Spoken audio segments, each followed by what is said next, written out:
भारतीय संविधान में चित्र व लेखन कला।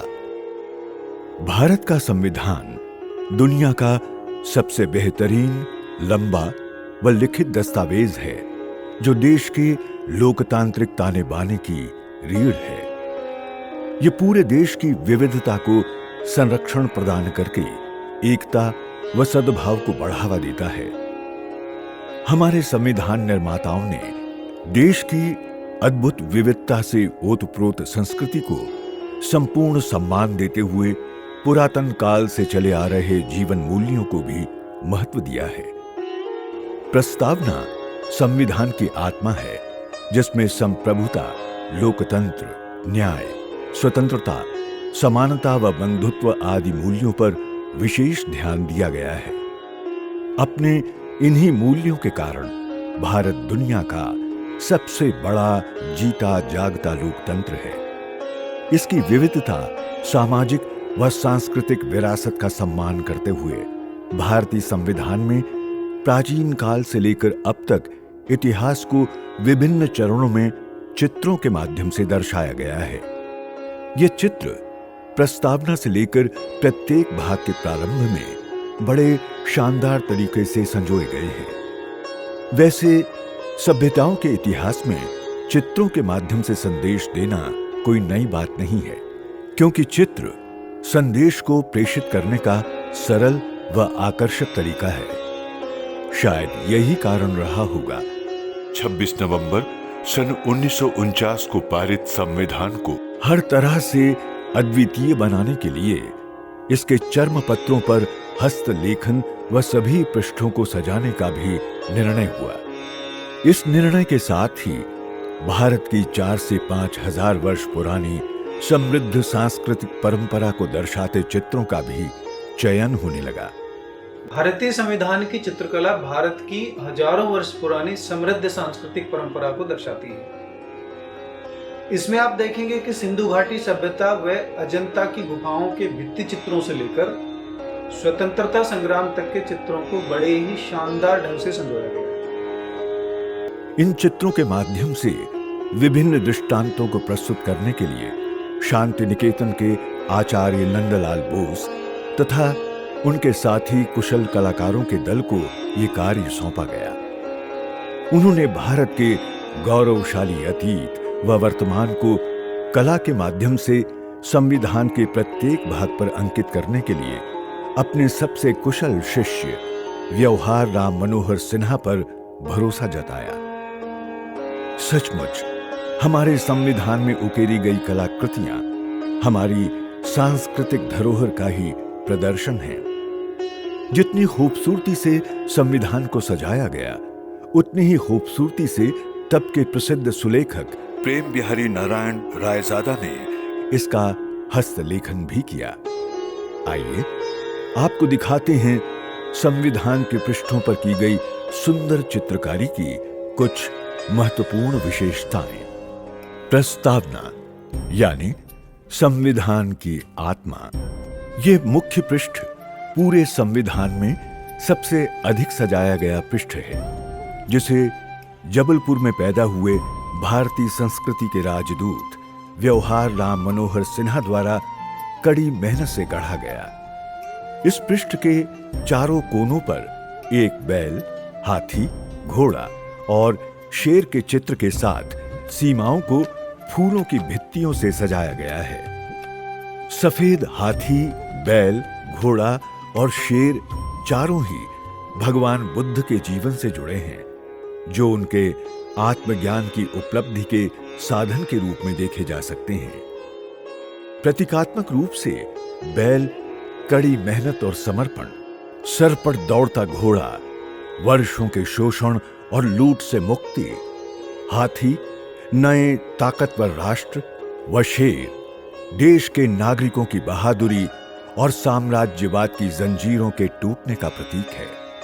संविधान के प्रथम भाग संघ और इसके राज्य में भारत की प्राचीन सिंधु घाटी सभ्यता के एक प्रमुख चिन्ह का चित्रण किया गया है, जो कि उस सभ्यता की एक मोहर है। जेबू बैल वाली ये मोहर उस समय की सभ्यता की शक्ति को दर्शाती है। इस भाग पर इसे दर्शाना एक शक्तिशाली देश के उदय का प्रतीक है। जेबू बैल एक शक्तिशाली जानवर होने के साथ साथ अत्यधिक उपयोगी, सरलता से उपलब्ध होने वाला व उच्च प्रतिरक्षा प्रणाली वाला जानवर है। संविधान लागू होने के साथ नव उदित भारत के लिए यह मोहर शक्ति, एकता, सद्भाव व समस्याओं के प्रति मजबूत प्रतिरक्षा प्रणाली का प्रतीक है। संविधान का भाग 2 नागरिकता है, जिस पर आसाम प्रांत के वैदिक गुरुकुलों का वनों सहित चित्रण है, जो प्राचीन काल से ही ज्ञान प्राप्ति के पवित्र केंद्र रहे हैं और भारतीय सांस्कृतिक परंपरा में समानता के अभूतपूर्व उदाहरण भी।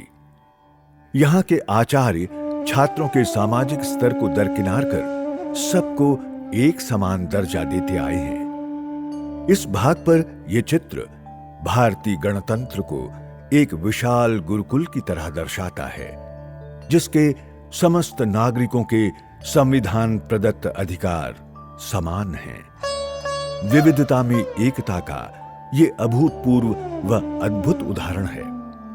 भारतीय संविधान के भाग 3 मौलिक अधिकार को बाकी भागों की तरह खूबसूरत बॉर्डर के साथ साथ भारतीय महाकाव्य रामायण के एक चित्र से सजाया गया है, जिसमें लंका विजय के पश्चात सीता माता को भगवान राम और उनके छोटे भाई लक्ष्मण द्वारा रक्षित दर्शाया गया है।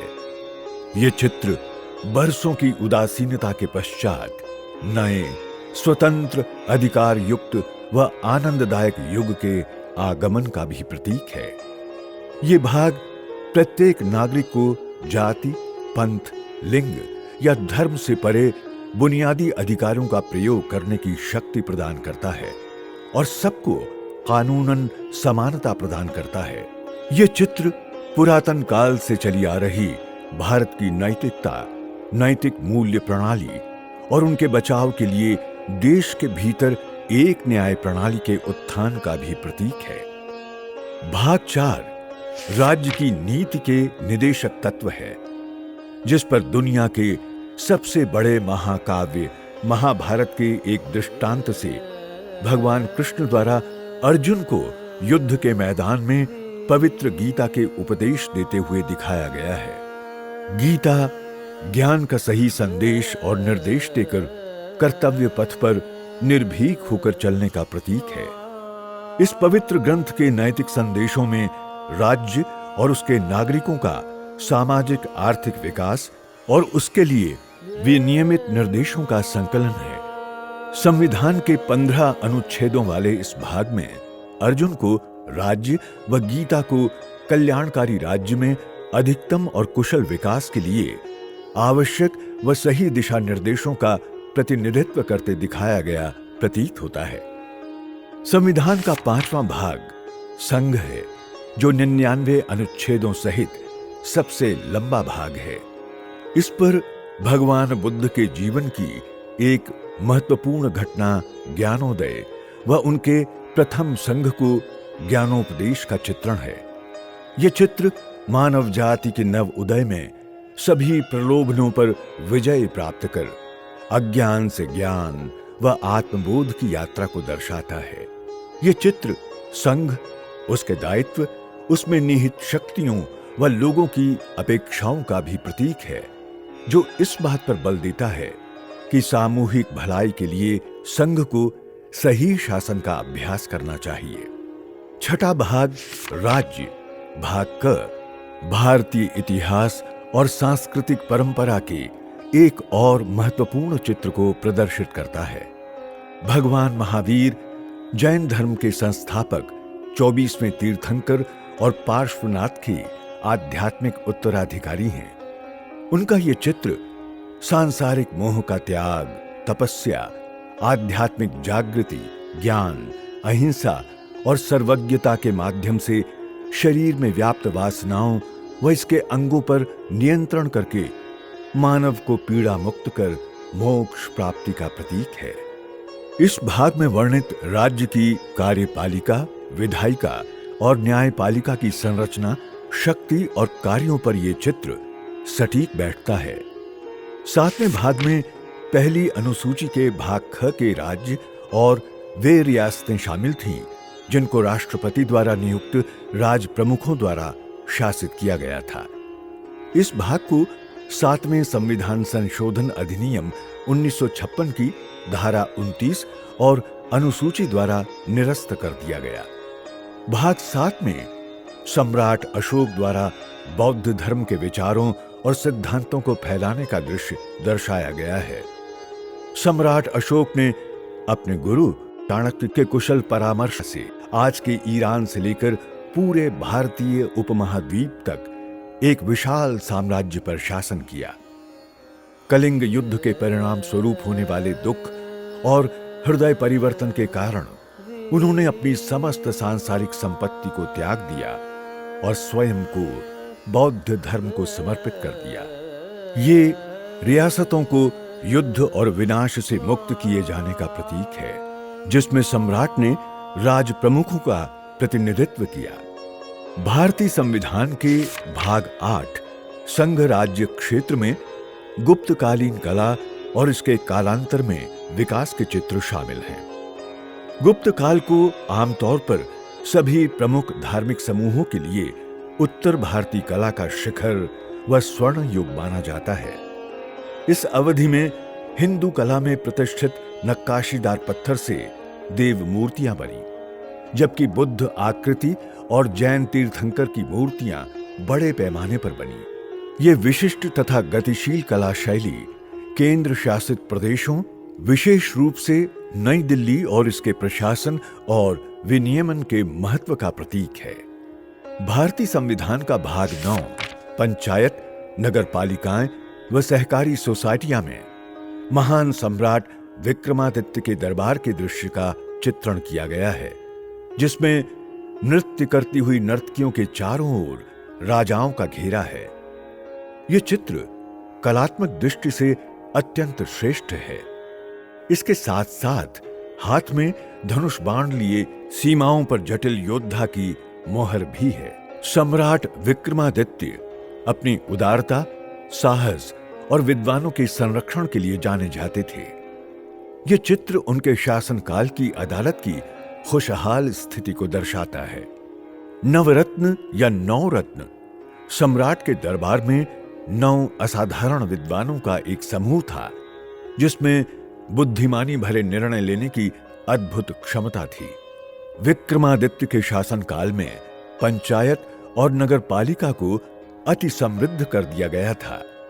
इसलिए भाग 9 में यह चित्र राज्य, राजा, पंचायत, नगरपालिका व नगर निकाय की समृद्धि का प्रतीक है। भारतीय संविधान के भाग 10 में अनुसूचित और जनजातीय क्षेत्र है, जिस पर गुप्तकालीन नालंदा विश्वविद्यालय की मोहर चित्रित की गई है। मोहर पर देवनागरी लिपि में नालंदा विश्वविद्यालय लिखा हुआ है, जो दुनिया के सबसे प्राचीन विश्वविद्यालयों तथा श्रद्धेय बौद्ध मठ में से एक है। प्राचीन मगध राज्य में यह शिक्षा का एक प्रसिद्ध, प्रतिष्ठित व महत्वपूर्ण केंद्र था, जिसने भारत को एक महान शक्ति के रूप में उभारने के लिए अपना योगदान दिया। नालंदा विश्वविद्यालय जन कल्याण के लिए जाना जाता था, जिसमें दुनिया भर के छात्रों ने देश की सांस्कृतिक रूप से समृद्ध स्वदेशी जनजातियों को न केवल एकजुट किया, बल्कि उनके लिए कल्याणकारी योजनाएं भी बनाईं। यह चित्र शिक्षा व कारगर योजना के माध्यम से सामाजिक आर्थिक रूप से पिछड़े लोगों के सशक्तिकरण का प्रतीक है। भाग 11 संघ और राज्यों के बीच संबंध है, जिसमें मध्यकालीन भारत के उड़ीसा राज्य की मूर्ति कला को जगह दी गई है। इस चित्र में 2 पुरुषों को एक भारी सजावट वाले घोड़े के बगल में देखा जा सकता है, जिनमें से एक व्यक्ति घोड़े के पास एक तीर के साथ खड़ा है तथा दूसरा धनुष पकड़े हुए घोड़े के चरणों में दिखाया गया है। तीनों के चेहरे पर प्रशंसा के भाव हैं। यहां दोनों व्यक्ति राज्य और संघ के प्रतीक हैं तथा घोड़ा राष्ट्र का प्रतीक है।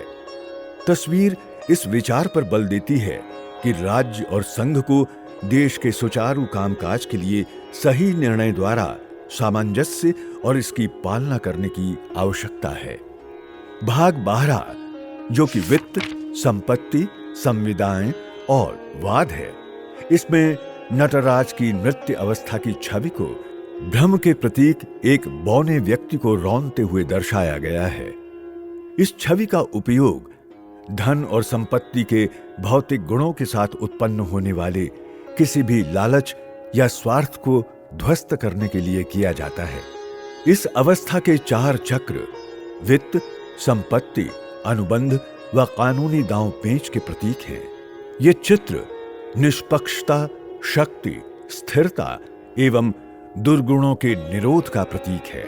भाग 13 भारत राज्य क्षेत्र के भीतर व्यापार, वाणिज्य और समागम है, जिस पर महाबलीपुरम के राजा भागीरथ की तपस्या और ऐतिहासिक व पवित्र देवी गंगा नदी के अवतरण के दृश्य हैं। कालखंड के हिसाब से ये दृश्य अब तक बने क्रम को तोड़ता है, तो भी ये प्रासंगिक है।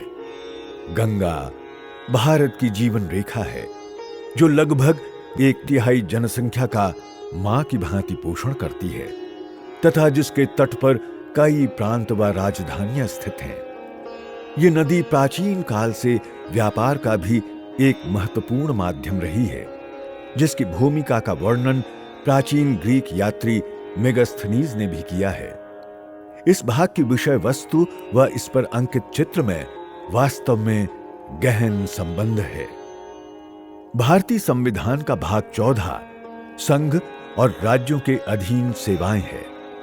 इस भाग में मुगल स्थापत्य कला के साथ बादशाह अकबर और उनके 3 दरबारी बैठे हुए हैं, जिनके पीछे चमर ढुलाती हुई महिला है। अकबर के काल को मुगल साम्राज्य का स्वर्ण युग माना जाता है, जिसमें कला और संस्कृति का अभूतपूर्व विकास हुआ। अपने नवरत्नों के कुशल परामर्श के माध्यम से अकबर ने प्रभावी शासन स्थापित किया। उनका उत्कृष्ट साम्राज्य राज्य के अधिकारियों और श्रमिकों की सक्षम सेवा, नैतिकता, कर्तव्यपरायणता, सामाजिक एकता व सुशासन से राष्ट्रहित का प्रतीक है। भारतीय संविधान का भाग 15 निर्वाचन है।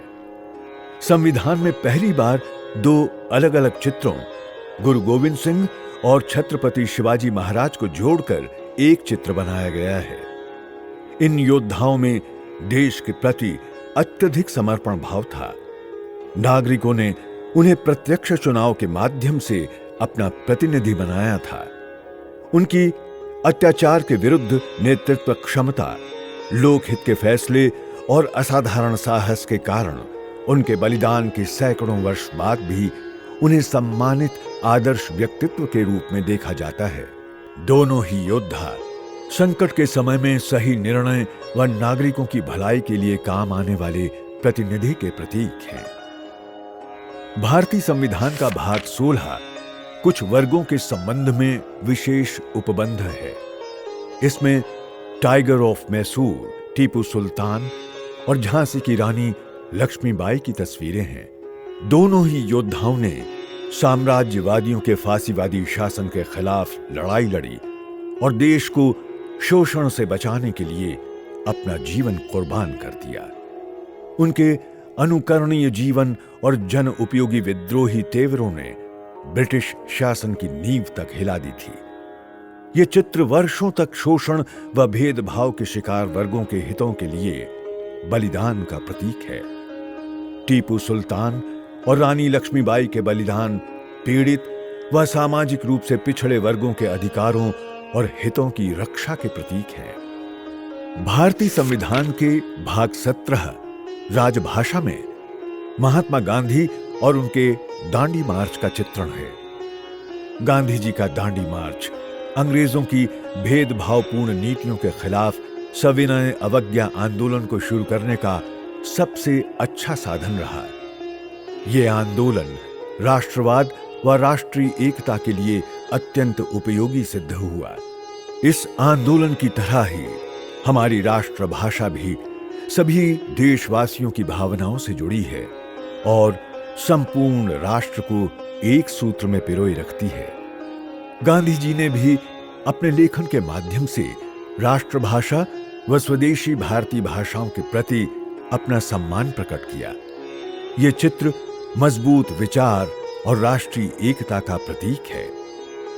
भारतीय संविधान का भाग 18 आपात उपबंध है, जिस पर महात्मा गांधी व दीनबंधु एंड्रयूज के नोआखाली के दंगा प्रभावित क्षेत्रों का दौरा करने का चित्रण है।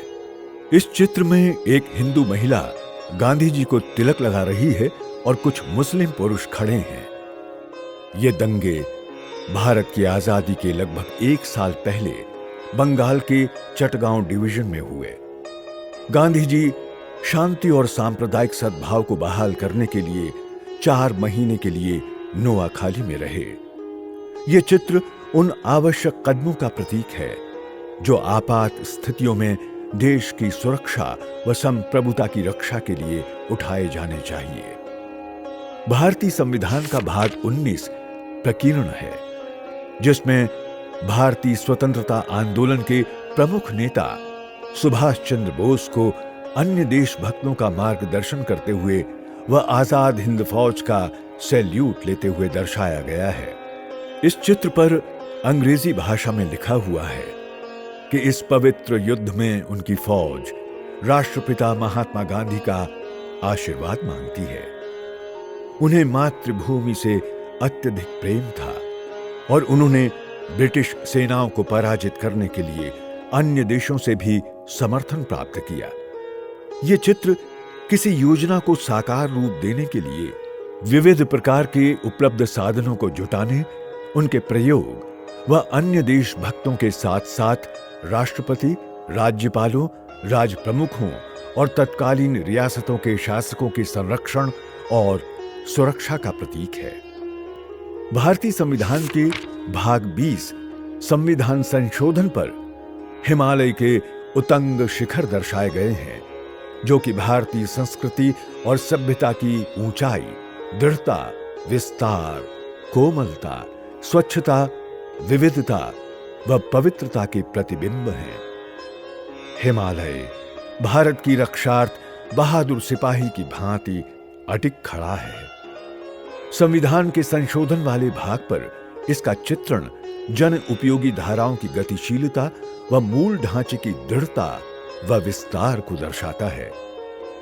हिमालय और संविधान दोनों ही भारत के विशाल गौरव हैं। यह चित्र अमर कवि जयशंकर प्रसाद की देशभक्तिपूर्ण कविता में वर्णित मनोभावों को व्यक्त करता है, जिसमें कहा गया है, हिमाद्रि तुंग श्रृंग से प्रबुद्ध शुद्ध भारती, स्वयं प्रभा समुज्ज्वला स्वतंत्रता पुकारती। अमर्त्य वीर पुत्र हो दृढ़ प्रतिज्ञ सोच लो, प्रशस्त पुण्य पंथ है, बढ़े चलो बढ़े चलो। भारतीय संविधान का भाग 21 अस्थायी, संक्रमणकालीन और विशेष उपबंध है, जिसमें रेगिस्तान में ऊंट की पीठ पर यात्रा करने वाले लोगों के काफिले का चित्रण है। भारत के राज्यों में जलवायु भिन्नता के कारण अस्थायी प्रवास होते हैं। मौसम के संक्रमण काल में इस प्रकार के प्रवास विपरीत परिस्थितियों का आसानी से मुकाबला करने हेतु किए जाते हैं। इस भाग में कुछ राज्यों को प्रदान किए गए अस्थायी, संक्रमणकालीन व विशेष उपबंध के साथ ये चित्र प्रासंगिक है। 22वां व अंतिम भाग, संक्षिप्त नाम प्रारंभ, हिंदी में प्राधिकृत पाठ और निरसन है। इसमें समुद्री जहाज व लहरों का चित्रण है, जो हमारे गौरवशाली सामुद्रिक विस्तार और हमारी यात्राओं का प्रतीक है। किसी समय भारत बर्मा यानी आज के म्यांमार, इंडोनेशिया, मलय जैसे द्वीपों पर अपना अधिकार रखता था। यह चित्र इस बात का भी प्रतीक है कि आतताइयों और आक्रांताओं द्वारा पैदा की गई विभिन्न प्रकार की विपरीत लहरों के बीच फंसने के बाद भी भारत माता का जहाज एकता और सद्भाव की अपने चिर परिचित शक्ति के साथ अविचलित खड़ा रहा।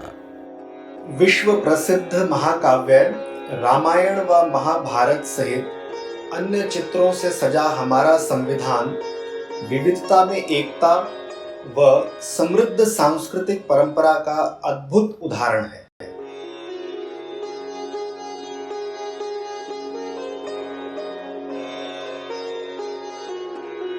शानदार चित्रों व खूबसूरत बॉर्डर के अलावा भारतीय संविधान की एक महत्वपूर्ण विशेषता ये भी है कि ये हस्तलिखित है तथा इसका सुलेख अपने आप में लेखन कला का बेहतरीन उदाहरण है। जब छपाई के लिए संविधान के अंतिम मसौदे को मंजूरी दी गई तो संविधान को बहती हुई इटैलिक शैली में लिखवाने का निर्णय भी हुआ। दुनिया का सबसे बड़ा संविधान होने के नाते पूरे संविधान को कलमबद्ध करना एक कठिन कार्य था, परंतु तत्कालीन प्रसिद्ध सुलेखक प्रेम बिहारी नारायण रायजादा, जो दिल्ली विश्वविद्यालय के सेंट स्टीफेंस कॉलेज से स्नातक थे और पारंपरिक सुलेखाकारों के परिवार से थे, उनसे संपर्क किया गया तो उन्होंने इस कठिन कार्य के लिए हां कह दी। हमारे संविधान का सुलेखन प्रेम बिहारी नारायण रायजादा साहब ने बहती हुई इटैलिक शैली में कड़ी मेहनत से पूर्ण किया, जिसने इसे एक सुंदर दस्तावेज बना दिया। इसका हस्तलेखन चर्म पत्रों पर इतने सुंदर ढंग से हुआ है कि ये आज भी सबका मन मोह लेता है। वास्तव में ये एक अद्भुत दस्तावेज है। इस अत्यधिक धैर्य और कौशलपूर्ण कार्य के लिए उन्होंने शर्त रखी कि वो हर पृष्ठ पर अपना नाम जरूर लिखेंगे और अंत में अपने गुरु व दादाजी का नाम भी लिखेंगे। भारत सरकार ने उनकी शर्त को स्वीकार किया और उन्हें संविधान के सुलेखन का काम सौंप दिया। सुलेखन की पूरी प्रक्रिया में लगभग 6 महीने का समय लगा और 432 पेन होल्डर निब का उपयोग किया गया था। संविधान को खूबसूरती से लिखने के लिए उन्होंने 303 नंबर निब का उपयोग किया था। पूरे संविधान को बहती हुई इटैलिक शैली में लिखने के लिए रायजादा साहब ने 303 नंबर की 432 निब्स का प्रयोग किया। इसे रोगाणु प्रतिरोधी चर्म पत्रों पर लिखा गया, जो लगभग 1000 वर्ष तक खराब नहीं होते हैं। संविधान लिखने के लिए उन्हें संविधान कक्ष में एक कमरा आवंटित किया गया था, जिसे बाद में संविधान क्लब के रूप में जाना जाने लगा।